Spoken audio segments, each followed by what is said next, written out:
Thanks for the introduction. I'll do the presentation in English because my Portuñol is not that good. First of all, I would like to thank you, Noelia, for the invitation.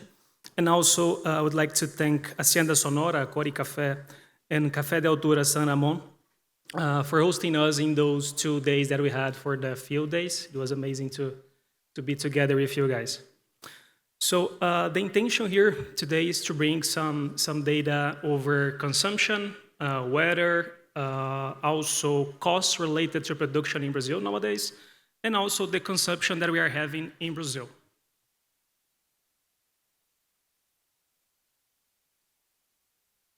It's not showing? Okay. So starting with a brief introduction of who is Pocacer. So Pocacer is a coffee cooperative based in Brazil, in Cerrado Mineiro region, in the Minas Gerais state. So the cooperative nowadays have a number of 760 coffee producers as members, and those producers account for a production area of 87,000 hectares of planted area. 100% of those coffees also traceable, and nowadays the cooperative is handling a volume of 1.45 million bags per year. Majority of those coffees that Pocacer handles goes to the external market, roughly 60% nowadays. So starting with a global overview, so bringing some data of the world coffee production and how Brazil is behaving inside this number. So if we look to the recent numbers, mainly from 21 to 25, Brazil has kept a steady participation inside the world coffee production. So when we look to 2021, we had a participation of roughly 35%.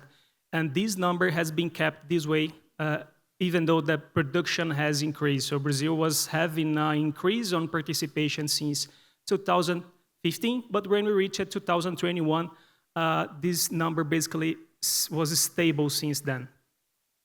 We have other participants also that increased, so our partners will be showing the next panels. We also have one panel tomorrow that will be talking about price and market itself. But here we'll be focusing more on how it is being split inside the Brazil coffee production. So digging in the numbers of Brazil and separating what we have of Arabica and Robusta, we saw that the Robusta, the Conilon participation inside the Brazilian production share has been increasing since 2015 by more than 10%.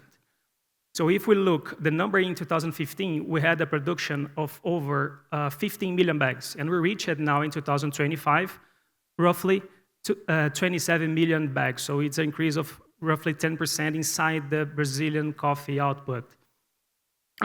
It happened mainly after 2016, when we had that drought that impacted the Espírito Santo region. So if we look how this recovery happened after that drought, so the drought happened and it was majority caused by not abolition, but the producers were not able to use the irrigation systems that they had at the moment because they were getting water from river basins. So the Espírito Santo government at that time basically freezed those irrigations, and since then, the producers started to seek alternatives to keep the coffee production in the state healthy as it was. So we had a massive expansion of irrigation systems. So over 70% of the Espírito Santo Conilon area is now irrigated. So more drip and central pivot systems. So as soil and water management innovations, we also had the introduction of micro dams and a reservoir as an alternative for the river basin captations. So we also had the reforestation for riparian zones, water reuse systems, strengthened the region hydric security, the integration of data and technology, so use of satellite monitoring to know the best moment to use the irrigation and keep the scheduling and yield forecasts. Also an investment in research and development of new varieties. So Incaper introduced a high-performance cultivars. So we had like Vitória 8142, Diamante 8112, Jequitibá 8122, offering better drought resistance, yield stability, and uniform ripening. We had also the technical training and cooperative programs.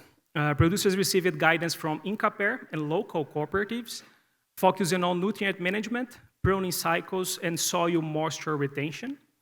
And the intensification instead of expansion.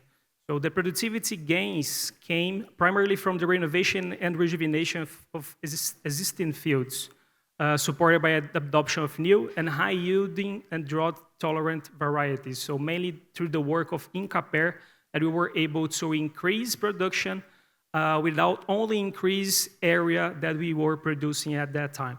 So that's why Espírito Santo came at that time of 2016, the production of 10 million bags of conilon, and we reached roughly 24 million bags. This number is from USDA, so if we take these numbers as a June estimative, when we look to the real numbers now, the majority of the estimatives on market, we are seeing a number for Brazil conilon closer to 26 to 27 million bags. So why didn't Arabica grow at the same pace recently? So here we had a lot of weather impact that impacted the production of Brazil, but the main one happened in 2021. This graph here is a dew point graph. So it's basically showing the temperature in a surface of 2 meters. So we had a rule of thumb that when the temperature is below 0 degrees, the dew point is below 0 degrees, is where the frost risk happens. So we had in 2021 that valleys that we see on the graph were in 2021. So we had a massive frost in all the Arabica region. So the majority of them, like Cerrado and south of Minas, were the most affected. But since 2021, we had another impacts, but also weather related. So when we look at the temperatures, here we are taking first Cerrado Mineiro region, so minimum and maximum temperatures. If we see the months of September, October, November, and December, we see year after year, taking a graph from 2010 to 2024, year after year the temperature increasing.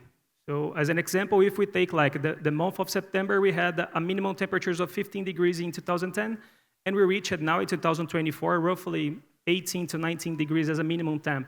The maximum temp happened the same, so we increased it roughly 2 to 3 degrees Celsius. So this is something that also impacted the coffee production, not only in Cerrado, but if you take other regions like south of Minas, the same happened.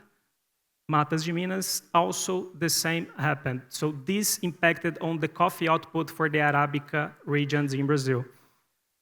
When we look to rainfall, it also happened in the same regions, Cerrado Mineiro, south of Minas, and Zona da Matas. So here we have this not uniformity of rains in those regions. So looking from periods from October to December and January to March. So basically summing the main cities that produce coffee in those regions. So that's why the accumulated precipitation is on that scale. We didn't have recently a stable precipitation on those regions. This also affected on the output. So having this placed after this situation weather since 2021 that affected mainly Brazil, but also other producing countries were also affected by this inconsistency of the weather, we saw S&D deficits and prices surged. So here we are taking the two graphs for the Arabica and the conilon in the internal market for Brazil. So if we see after 2021, prices skyrocketed, but mainly by the end of 2024. Even with less production, the producers in Brazil managed well their costs. So here we are bringing basically the effective operating cost for a group of producers in Cerrado Mineiro region.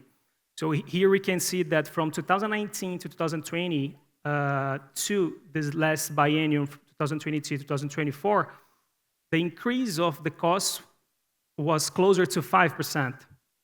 For the irrigated and non-irrigated, closer to 2%.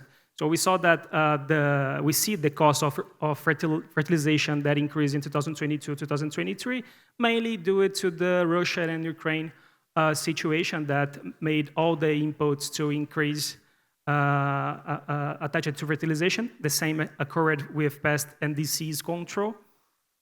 When we see also that the irrigated, we have a cost of fertilization that is higher than the non-irrigated, mainly that we need to have soluble fertilization instead of the granules that we use for non-irrigation.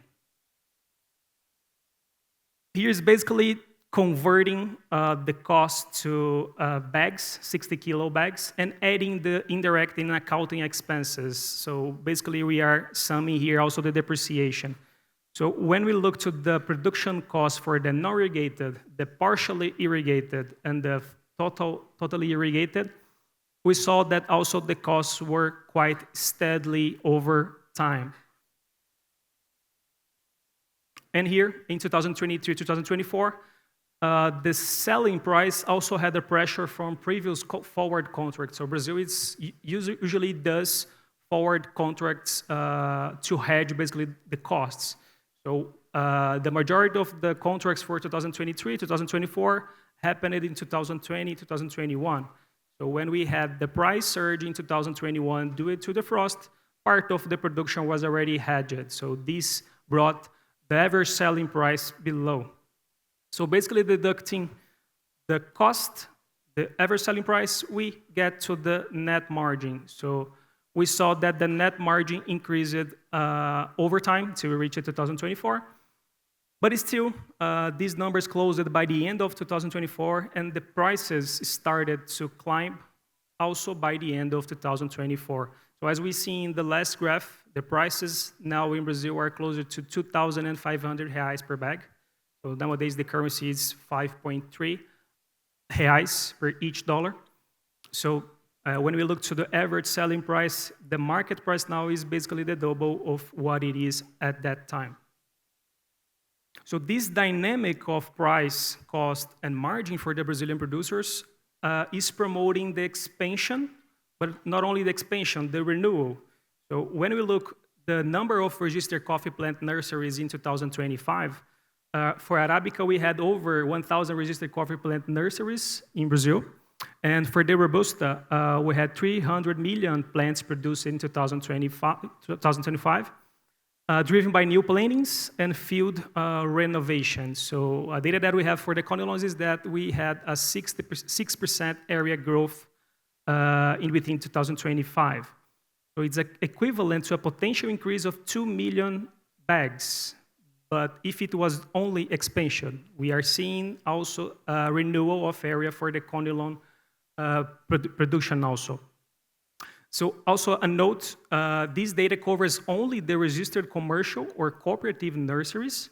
So the private-owned farm nurseries used for self-supply are not on those numbers. So we know that some producers also have their own nurseries for their own production. So this number can be even higher than what is being shown. So with this supply perspective, how is the local demand in the Brazilian consumption? So here we also brought the USDA numbers for the world consumption.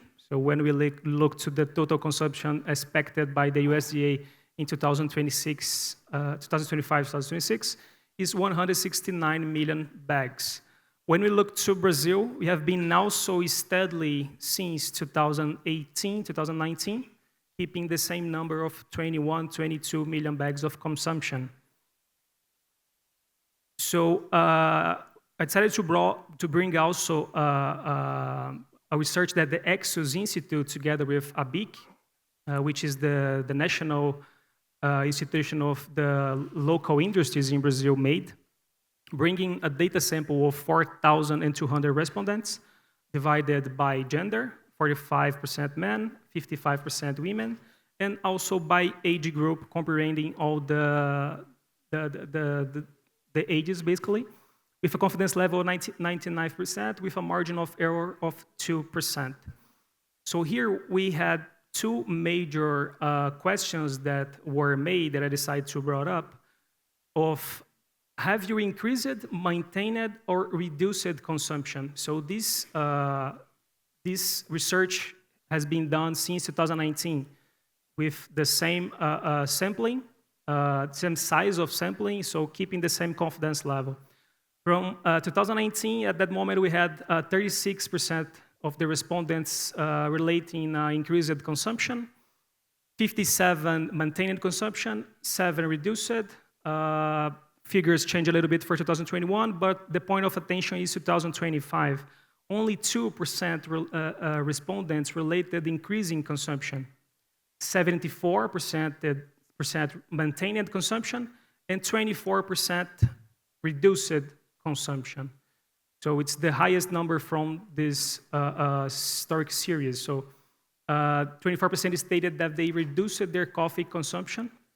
It's a significant variation, but it's mainly driven by price. So the other question that is basically shown is, what is your purchase criteria? So when we look to the 2025 figures, the purchase criteria, among the brands they prefer, they choose the one with the lowest price. 22% of the respondents on that answer. Buy the cheapest available, 39% of the respondents. So compared to 2019, this number was 7%. So among the brands they prefer, they buy any of them, so 11%. And buy the brand they prefer regardless of price. So in 2019, we had 26%, 2025, 13%. So the consumers that care more about their, I would say, their criteria, their preferences of coffee, were also looking more to pricing. And buy only the product of promotion, 13%, and have no criteria, needed no answer, 1% each. So we are seeing that the most respondents are prioritizing the best price when choosing their coffees. So here we can basically translate this into price. So we are basically taking the coffee prices in the retail market in Brazil and comparing it with the minimum wage. So in 2015, the coffee was over 2% of the minimum wage. And when we look at the prices in 2025, it was corresponding to 4.2% of the minimum wage in Brazil. And when we look to the basic basket value, so the basic products for the consumer in Brazil, it was 7% of it. So it's a huge increase from what I've seen in the past years. When we look the same figures, but in the US, we saw that the impact was more not severe as we've seen for Brazil. So it came from basically in 2015, roughly 1% to 1.49% in 2025. It was a more affordable than we saw in Brazil. So what do all these numbers tell us? So they tell a story of adaptation and balance. So despite climate and cost pressures, Brazil coffee sector has remained stable, reinvesting and evolving. So the growth came mainly from efficiency, technology, and resiliency of the coffee sector in Brazil. Looking for the near-term outlook, so we have a good 2026 crop potential. We had a good flowering season so far, good weather, good moisture on the soil. So we are seeing a good recovery mainly for the Arabica areas in Brazil. When we look to the conilons, mainly due to the last crop, we are seeing a small drop on production for the conilon.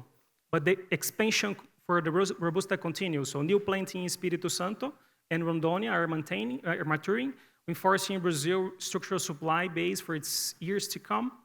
Also, a new DRE update, as we all have seen recently. So the European Commission is reportedly considering a phased implementation or a possible delay of enforcement, allowing participants more time to adapt. And tariff situation again, so the trade environment. The US administration announced plans to reduce the import tariffs on green coffee. We need to see if it's going to take place or no, but it's putting a lot of pressure on price as we've seen yesterday and a little bit on today. So a takeaway, so today Brazil's story is about balance and maturity, producing responsibly, connecting transparently, and adapting collectively. And that's what exactly Sinter Café represents. So a global place where origins and markets come together to exchange knowledge, share data, and build understanding, but not to compete, but to collaborate. So that's some data so we can share during those 2 days of event. That's it. Thank you.